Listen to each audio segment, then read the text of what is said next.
మీరు వెళ్ళి అక్కడ కొద్దిగా దయచేసి చెప్పాడు జనం ఇలా మాట్లాడారు చెప్పాడు అయ్యా ఒకసారి అందరూ కూర్చోండి ఒక 5 నిమిషాలు.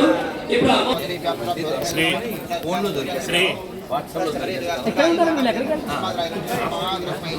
మన ఆనందవనానికి గురువారి ఆశ్రమానికి మన సెక్రటరీ గారు సుబ్రహ్మణ్య శాస్త్రి గారు వారికి విషయాలు కూడా సన్మానం చేశారు. రాధా మనోహర్ దాస్ గారు మన ధర్మం కోసం కంకణం కట్టుకుని నిత్యం ఆయన అన్ని ప్రాంతాలకు వెళ్ళి మన ధర్మాన్ని ప్రచారం చేసుకున్నటువంటి మంచి సాధకులు వారు. ఎక్కడ నేను కార్యక్రమం చేసినా వారు ఉండి నా కూడా ఉండి ఓ సోదరులాగా, ఒక మిత్రులాగా, శ్రేయోభిలాగా అన్ని రకాలుగా ఆయన నా వెనకాలంలో కాశీలో మనం 10 రోజుల పాటు చేశామంటే ఆయన వెనకాల ఉన్నారు. ఏదైనా ఒక ఈశ్వరుడి పక్కన అమ్మవారు ఉంటే శక్తి అంటారు కదా, అలా నేను ఏ కార్యక్రమం చేసినా పక్కనే రాధా మనోహర్ దాస్ గారు నాకు శక్తి. అందువల్ల ఆయన ఒక్కసారి రండి, మన గురువు గారి ఆశ్రమం చూడండి, గురువు గారి యొక్క విశ్వ సంకల్పం ఒక్కసారి చూడండి. మీరు గురువు గారిని కలిశారు, కానీ ఆశ్రమానికి వచ్చే అవకాశం మరి ఈ యజ్ఞంలో మీరు కూడా ఆ యజ్ఞ దేవత యొక్క అనుగ్రహాన్ని మీరు కూడా పొందొచ్చు. ఇంకా మీరు బలంగా ఉండాలంటే ఆ దేవత అనుగ్రహం కూడా ఉంటుంది, మీకు కావాలి ఆ బలం. ఒకసారి మీరు కూడా రండి అని నేను మన రాజేశ్వరి గారు, సుబ్రహ్మణ్య శాస్త్రి గారు చెప్పిన విధంగా వారిని ఆహ్వానించారు. అందువల్ల వారు వచ్చారు. వారు ఒక 5 నిమిషాలు మనందరినీ ఉద్దేశించి మనకి చైతన్యాన్ని ఇస్తారు. ఒక 5 నిమిషాలు. శ్రీమాత్రే నమః. హరే కృష్ణ కృష్ణ కృష్ణ హరే హరే, హరే రామ రామ రామ హరే హరే. అందరూ ఒక్కసారి హరే కృష్ణ కృష్ణ కృష్ణ హరే హరే, హరే రామ రామ రామ హరే హరే. గోవిందా.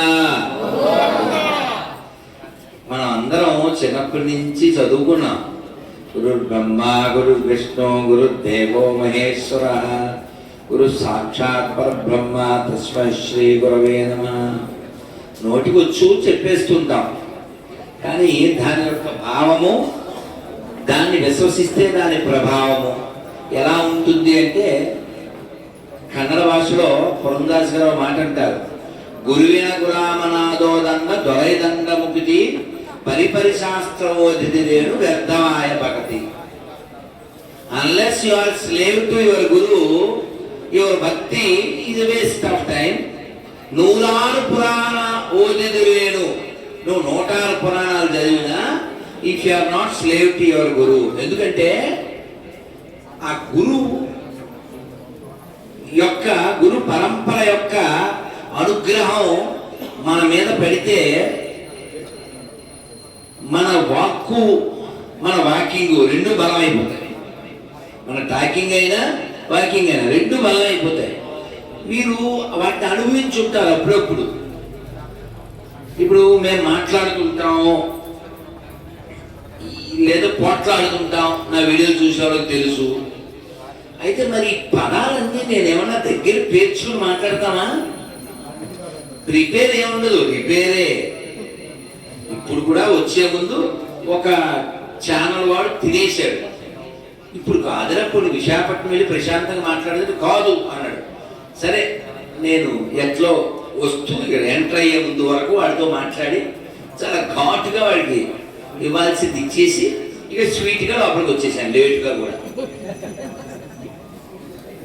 అయితే వాస్తవానికి మనమందరం సచ్చిత్ ఆనంద స్వరూపులం, అవునా కదా? కానీ మనకు భలే కోపం వస్తుంటుంది, ఒక్కోసారి డిప్రెషన్ కూడా వస్తుంటుంది. అంటే సత్వ రజస్ తమో గుణాలు ఈ మూడింటిలో మనం అప్ డౌన్ చేస్తూ ఉంటాం. ఎప్పుడు ఒకే స్థితిలో ఉండేటువంటి వారే గురువులు. వారు ఎప్పుడైనా కోపం తెచ్చుకుంటే కూడా మా సాంప్రదాయంలో ఉపదేశామృతం అనే గ్రంథంలో చెబుతారు, ఎప్పుడైనా గురువు కోపం తెచ్చుకుంటే కూడా కోపాన్ని వారు తెచ్చుకుని మన్ని దండించినట్లు ఉంటారు. అది అనుగ్రహమే, అది నిజంగా కోపమే కాదు. మరి మనం గుణాలను బట్టి ప్రవర్తిస్తూ ఉంటాం. త్రిగుణాల్లో పైకి కిందకి తేలుతూ ముಳುగుతూ ఉంటాం. మరి గురువు యొక్క అనుగ్రహం మనకి లభిస్తే అది ఎంత బాగా మన మీద పనిచేస్తుంది అనే దానికి ఎన్నో ఉదాహరణలు మనం విన్నాం. శంకరాచార్యుల వారి శిష్యుల్లో పద్మపదాచార్యుల వారు, ఆయన అసలు పేరు అది కాదుగా. మరి ఆ పేరు ఎందుకు అయింది అంటే ఆయన పిలవగానే ఆయన గంగ మీద అడుగులు వేసుకుంటూ వచ్చేసాడు, పద్మపదాచార్యులు అయిపోయారు. అంటే కేవలం గురువు వాక్కు ఆ పాలన పాటించాలి అంతే నడిచేసాడు, అక్కడ ఏముంది చూడలేదు. అలాగే ఉపమన్యుడు మనకు తెలిసిన కథే కాబట్టి చెప్పట్లేదు నేను.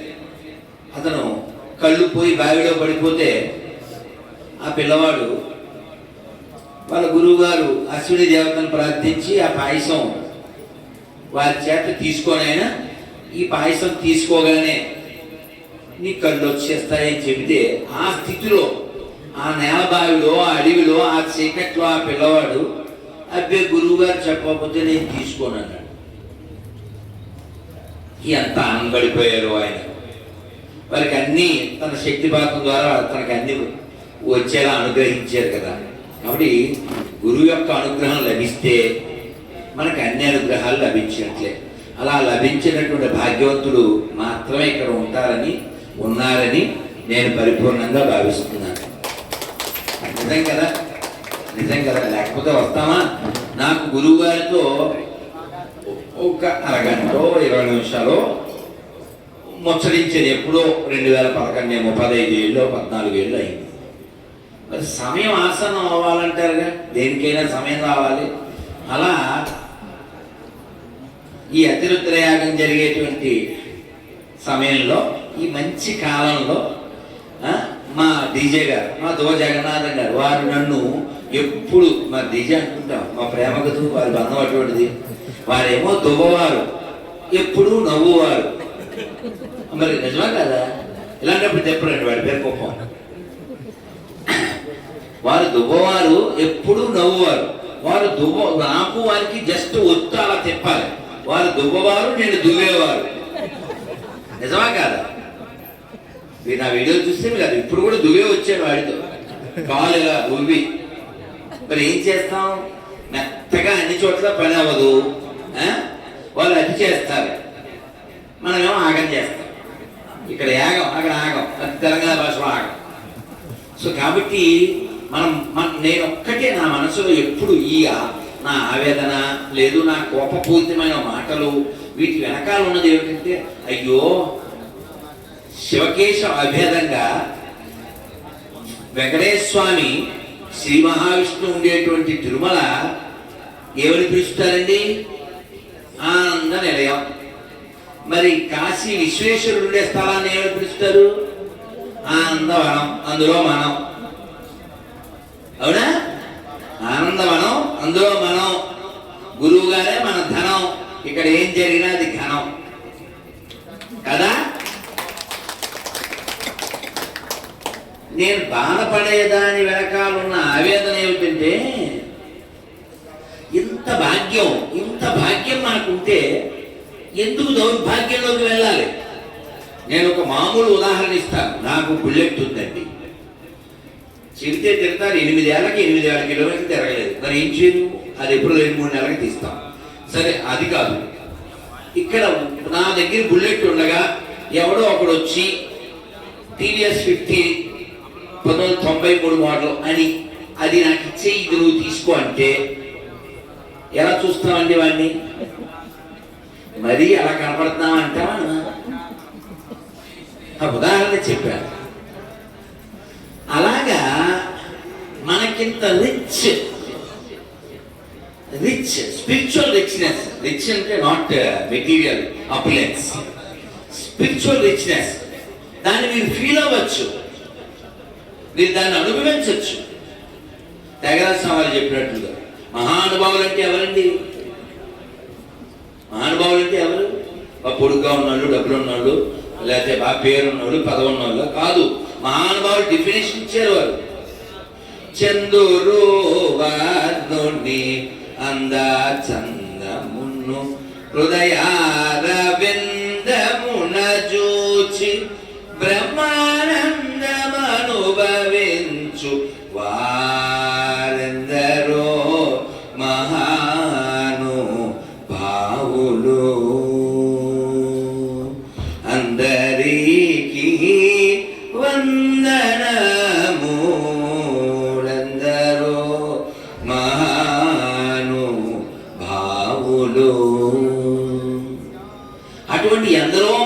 మహానుభావులు పుట్టిన నెలలో మనం కూడా పుట్టామండి.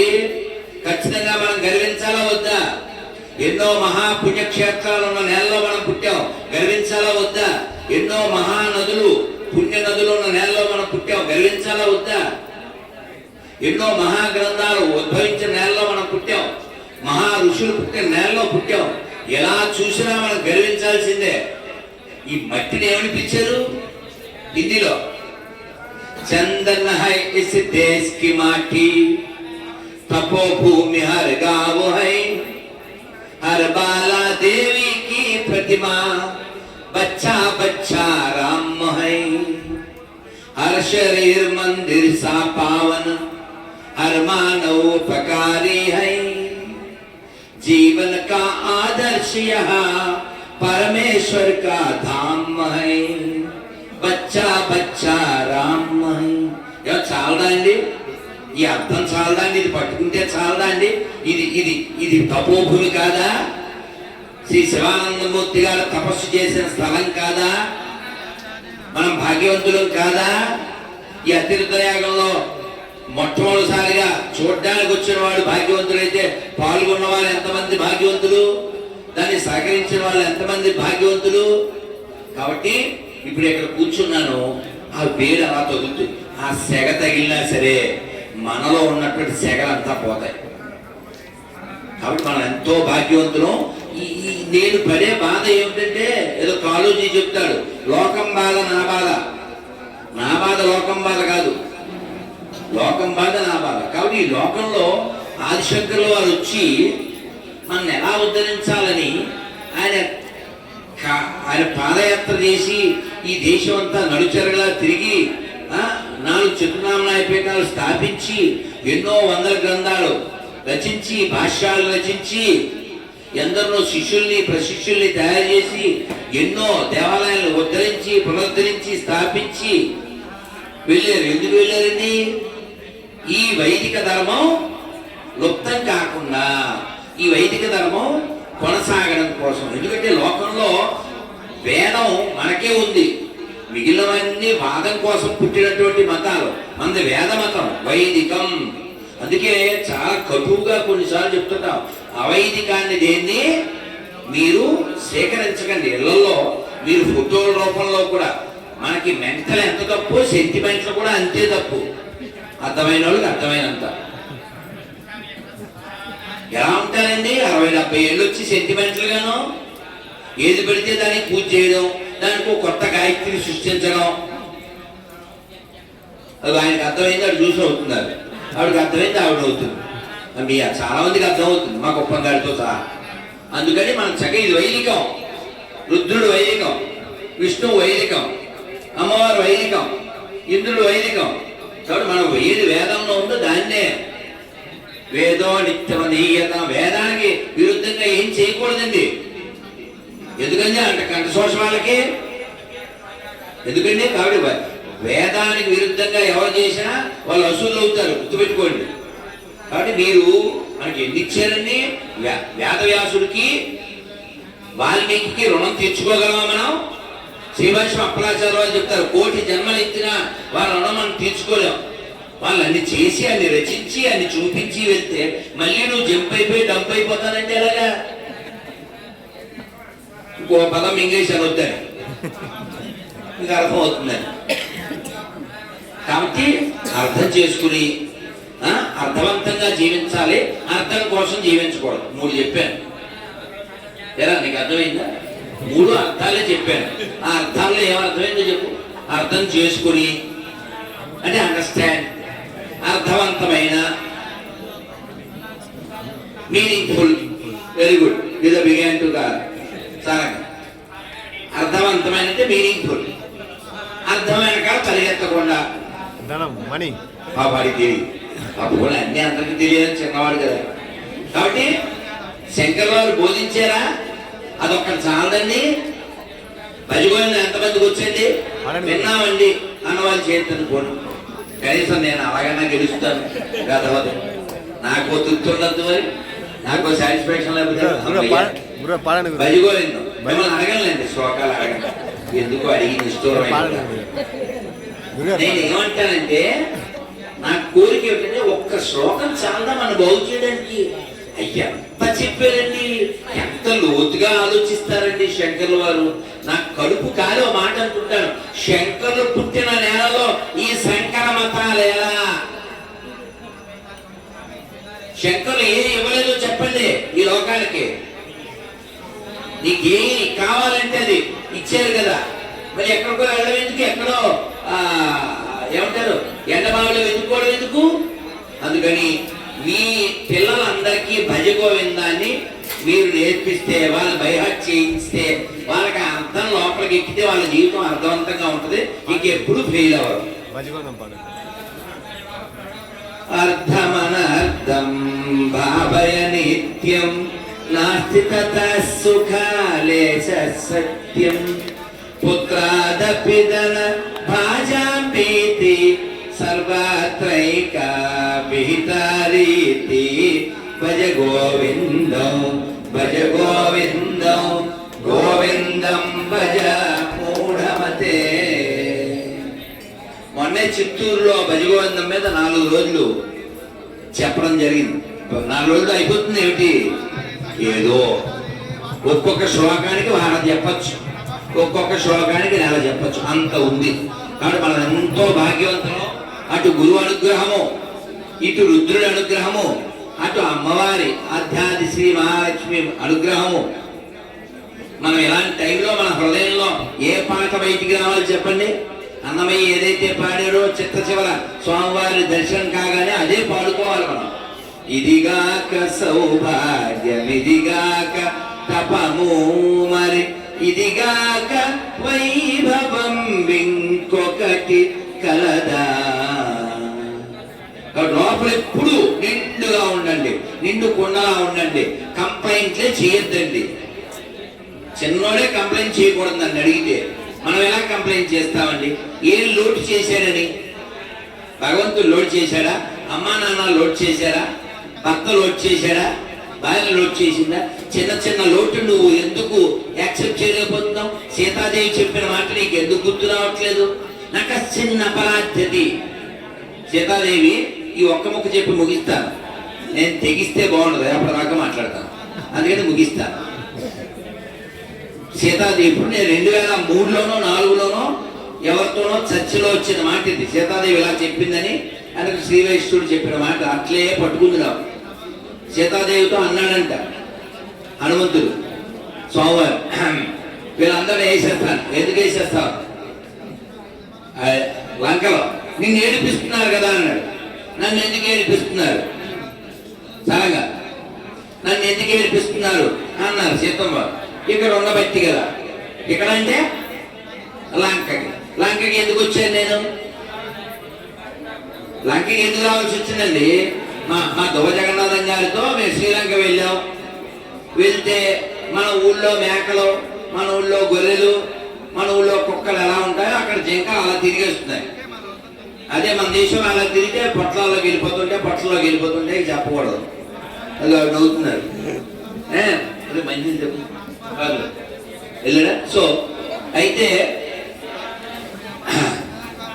ఈ సీతాదేవితో ఈయన ఇలా మాట్లాడినప్పుడు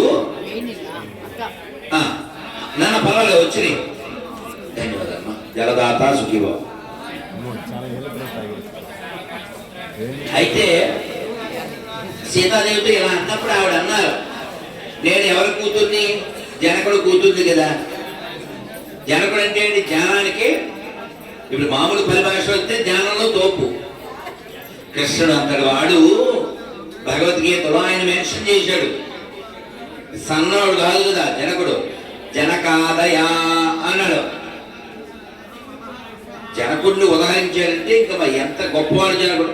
అటువంటి జనకుడు కూతుర్ని ఆయన మా నాన్న దగ్గర చదువుకోవాలని సుఖుడు అంతటి వాడు వచ్చేవాడు సుఖాలను వదిలి. సరే మళ్ళీ ఇప్పుడు శుక్రుడి దగ్గరికి వెళ్తే మనం వెనక్కి రాదు. అందుకని అలా మనసు వెళ్ళిపోయింది. మళ్ళీ వెనక మనసు ఏం చేస్తాం, అలా తిరిగిస్తూ ఉంటుంది. ఆయన మా నాన్న అంత గొప్పోడే. ఆ బంగారు జింక కనబడింది. నా మరిది నా భర్త హెచ్చరించారు. సీతాదేవి వారు అమ్మవారు శక్తి మనకు తెలుసు. కానీ ఇక్కడ ఎవరు? అక్కడ పాత్ర అలాగే ఉండాలి. రాములు వారు శ్రీవాస అపరాధ్యాలు వారు రాముడు దేవుడు అని సీతాదేవికి తెలుసు, సుమిత్రకి తెలుసు, లక్ష్మణుడికి తెలుసు, వాల్మీకి తెలుసు, రాముడు అక్కడికి తెలియదు. ఏంటి ఇంతకంటే జోక్యం ఉందా? అంటే ఏమిటి? రాముడికి తెలియదంటే దాని అర్థం ఏమిటి? రాముడు ఎప్పుడైనా అడగండి, బ్రహ్మదేవుడు వచ్చి అడుగుతాడు. ఇది రావణవధ అయిపోయాక, రావణవధ అయిపోయిన తర్వాత బ్రహ్మదేవుడు వచ్చి స్వామి అని పెద్దలు ఇస్తే ఐఆమ్ సన్ ఆఫ్ దశరథ అంటాడంతే. రావణవధ అయిపోయిన తర్వాత కూడా రాముడికి ఇష్టమైంది ఏమని పిలిస్తే ఇష్టం? కోదండ రామ, కళ్యాణ రామ, కారుణ్య ధామ, సీతారామ ఇలా అంటే పెద్ద హ్యాపీ అవడం. దాశరథి అని కనిపెట్టారు రామదాసు గారు, అందుకని ఓ శతకం రాశారు, దాశరథి కరుణాపయోనిధి అని. సరే, మొత్తానికి రాముడు గారు సీతాదేవి అంది, ఇలా జనకుడు కూతుంది కదా, నేను మరి ఇది బంగారు జింక ఉండదనే విషయం నాకు తెలియదా? మా ఆయన చెప్పిన నమ పార్వతీపతయే హర హర మహాదేవ శంకర. ఒక్క ముక్క ఇది పూర్తి చేసేస్తాను. ఆ సీతాదేవి హనుమంతుడు వారితో స్వామి ఏముందంటే, నేను మా ఆయన చెప్పినా నా మరిది చెప్పినా నేను కాదని కావాలనిపించాను. ఇంక 1 year కదా మనం ఉండేది అడవిలో, దొరికితే లైవ్ లేదా దాని చర్మం దండి అన్నాను. ఏమిటో మా ఆయన చెప్పాడు, జాగ్రత్తగా చూసుకోమన్నాడు మా మరిదిని. నా కొడుకు లాంటి వాడు ఎప్పుడు అమ్మ అన్నాడు తప్ప ఎప్పుడు వదినలేదు. అయినా అంటే మనం ఇక్కడ కథలా చూడాలి. అమ్మవారికి తెలీదా, స్వామివారికి తెలీదా ఇలా మాట్లాడేది. ఇంకా రావణవధ ఎప్పుడు జరుగుతుంది? అది రావాలిగా. మనకి అర్థం కావడం కోసం సీతాదేవి మనం ఎలా ఉండాలి ఎలా ఉండకూడదని చెప్పడానికి అంతే. అప్పుడు తెలియదని మాట్లాడితే ఇంకా రామాయణం ఎందుకు? మన కోసం చెప్పింది రామాయణం. సరే, విషయం ఏంటంటే నేను అలా చెప్పినప్పటికీ కూడా నేను కావాలన్నాను. మా ఆయన వెళ్ళారు. తర్వాత వాడు మిమిక్రీ చేశాడు. ఎవడు? ఫస్ట్ మిమిక్రీ ఆర్టిస్ట్ వాడే. నేరగా వేణుమాధవ్ గారు చెప్పారు, ఈ భూమి మీద ఫస్ట్ మిమిక్రీ ఆర్టిస్ట్ అంటే వేరే వాళ్ళు ఎవరో చెప్తారేమో అనుకున్నాను నేను.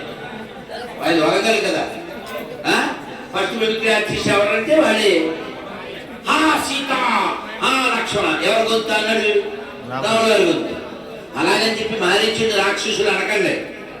మహర్షి ఏమన్నారు? మారీచస్య మహాత్మన. ఏమన్నారు? మారీచుని బట్టి మహాత్ముడు అన్నారు. ఎందుకంటే అతనికి తెలుసు రాముడు దెబ్బ ఏమిటో. రా అంటే చాలంట, గదగద ఆడిపోతాడు. మానక్కర్లేదు అని దెబ్బతిని అడగాలి. సరే, వాడు అడుగుతాడు కదా రావణుడు, ఇదిగో నువ్వు మారు వేషం వేసుకుని, జింక వేషం వేసుకుని నువ్వు సీతాదేవిని భ్రమింప చేయకపోతే నిన్ను నేను చంపేస్తాను అన్నాడు. వీడు తెలివైన వాడు ఎలా ఉంటాడో చూడండి. వీడు చెప్పాడు మారీచుడు, నీ చేతిలో ఎందుకు చావాలిరా? అదేదో ఆయన చేతిలోనే చేస్తాను, మోక్షం వస్తుంది, మా జీవితం సార్థకంగా అవుతుంది. చావు ఎలాగా వస్తుందిగా. తెలివైన డిసిషన్ అంటే అది ఎలాగా చచ్చిపోవాలి. అదేదో నీ చేతిలో ఎందుకు చావాలి? నువ్వు చెప్పించేస్తా, ఆయన చేతిలో చేస్తా. ఈ రామకార్యంలో నేను పాత్ర అవుతాను. అలాగా సీతాదేవి ఏమంటానంటే, నేను అక్కడి నుంచి అలా వచ్చాను. ఏదో ఆయన చెప్పింది వెళ్ళలేదో, మరి చెప్పినా వెళ్ళలేదో, ఆ గీత గీసిన దాటేను, ఏ వాటెవరి ఇప్పేది. నేను ఇక్కడ రాబట్టే కదా కష్టం వచ్చింది. పార్వతీపతయే హర హర మహాదేవ కదండి. మరి ఇక్కడ రాబట్టి కదా వీళ్ళందరూ నన్ను బాధపెడుతున్నారు, అవునా? కాబట్టి లోకంలో దోషం చేయని వాళ్ళు ఎవరైనా ఉంటారా?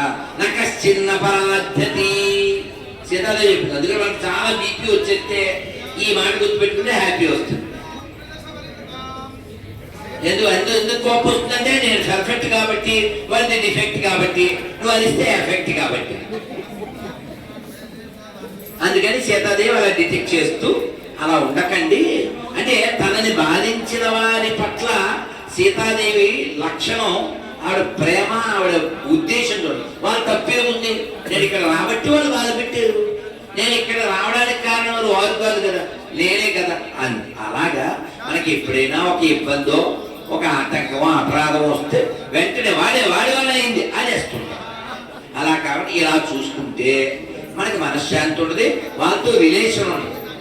ఏమో నిన్నటిదాకా బాగానే మాట్లాడతారు, పొద్దున్న చూస్తే అసలు పలకరించిన ఆవిడ ఏం పోయే కాలం వచ్చిందో అనుకుంటాం మనం. అదేంటంటే ఆ పోయే కాలం అపార్థం, ఆవిడ ఊహించేసుకుంటుంది ఈవిడ వల్లనే. ఆ తర్వాత ఇంకా జగడమే, పగడం ఉన్నది ఇంకా జగడం. అందుకని మనం క్షమాగుణం కలిగి ఉండాలి, పెద్ద మనసు కలిగి ఉండాలి, మనం ఎంతో భాగ్యవంతులు అనే విషయం ఎరుకలో ఉండాలి. చక్కగా వేదో నిత్యమదీయత.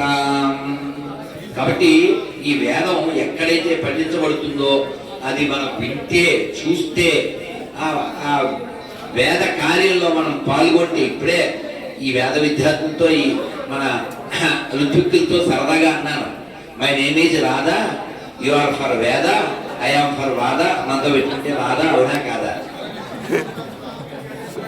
కాబట్టి మనం అందరం కూడా ఈ ఆనందాన్ని, ఈ సంతోషాన్ని, ఈ ఆనంద వనంలో మనం ఉన్న, ఈ ఆనంద వనంలో మనం పొందిన ఈ సంతోషాన్ని, భాగ్యాన్ని మన పిల్లలకు కూడా ఈ రుచి అలవాటు చేసి, ఇప్పుడు దువ జగన్నాథ్ గారు నోరిప్పుగానే ఏమంటారు, మహాదేవ. మరి మనం కూడా నా పార్వతీపతయే హర హర మహాదేవ. చాలా సంతోషం.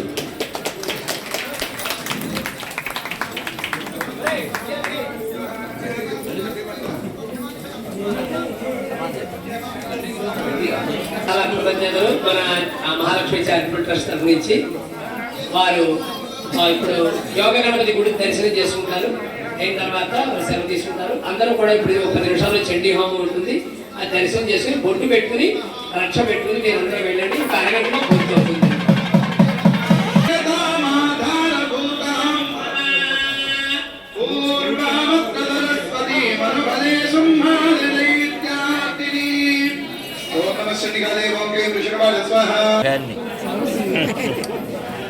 బంగారం అంటే బంగారం, అందుకని పెద్దది ఇంకా రకతం ఏదైనా పేరు పెట్టారు.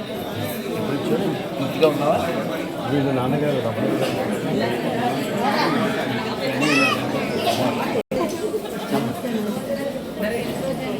పెళ్ళి అమ్మా